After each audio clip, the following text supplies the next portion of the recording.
بسم اللہ الرحمن الرحیم۔ السلام علیکم ورحمۃ اللہ وبرکاتہ۔ تمام ویورز کو یہ ہے کام کی بات میں خوش آمدید۔ احباب اسی وقار آج بات کرتے ہیں، بڑا ہی زبردست موضوع ہے۔ ہر بندہ اس دور میں اپنے آپ کو عقل مند سمجھتا ہے، کہتا ہے کہ میں بڑا سیانہ ہوں، سمجھدار ہوں، اور دوسروں کو مشورہ دیتا ہے۔ ہمارے معاشرے میں جس بندے کے پاس بھی بیٹھو گے وہ یہی کہے گا میں بڑا سمجھانا لیکن سمجھتے نہیں۔ آج دیکھتے ہیں کہ سب سے عظیم ہستی اور ساری مخلوقات سے افضل ترین ہستی جو ہے ان کا فرمان علی شان کیا ہے کہ کون سا بندہ عقل والا ہے۔ ابن ماجہ کی حدیث مبارکہ ہے، آپ کے اور میرے پیارے آقا صلی اللہ تعالی علیہ وسلم نے ارشاد فرمایا، لا عقل کالتدبیر، تدبیر جیسی کوئی عقل نہیں۔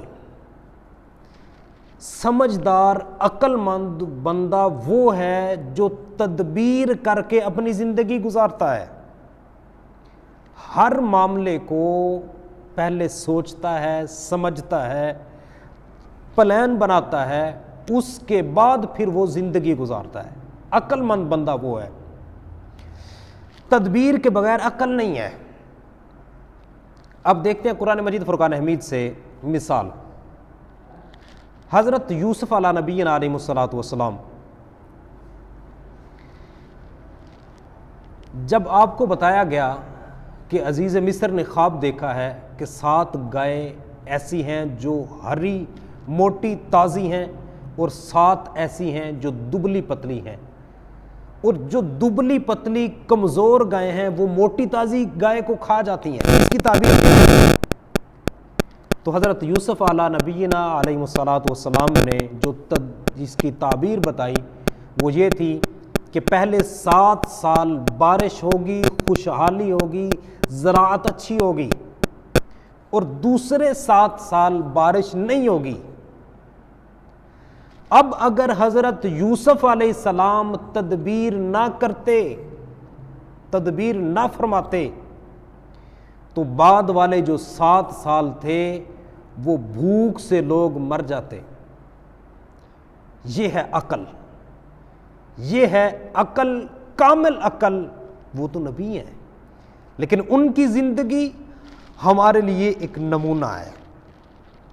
انہوں نے کام کر کے ہمیں بتایا کہ تدبیر اگر کریں تو 7 سال تک اگر بارش اناج نہ ہو تو یہ عقل کی وجہ سے، تدبیر کی وجہ سے اللہ تبارک و تعالی دوسرے 7 سال جو ہے وہ رزق عطا فرماتا ہے۔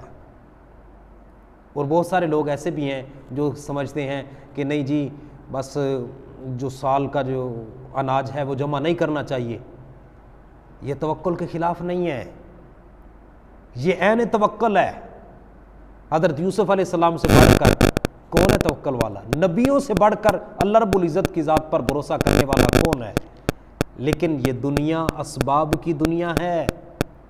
رب اس بات پر قادر ہے کہ بغیر اناج اگائے رزق عطا فرما سکتا ہے، لیکن خلاق کائنات نے حضرت انسان کو عقل کی دولت سے نوازا ہے۔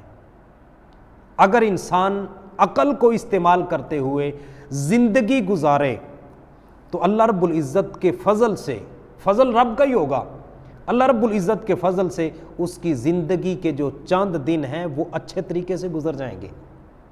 تو اس واسطے اگر کوئی بندہ یہ دیکھنا چاہتا ہے کہ میں عقل مند ہوں کہ نہیں، وہ دیکھے کہ میں کوئی بھی کام کرنے سے پہلے اس کی تدبیر کرتا ہوں، اس کام کے بارے سوچتا ہوں، سمجھتا ہوں کہ میں یہ کر سکوں گا۔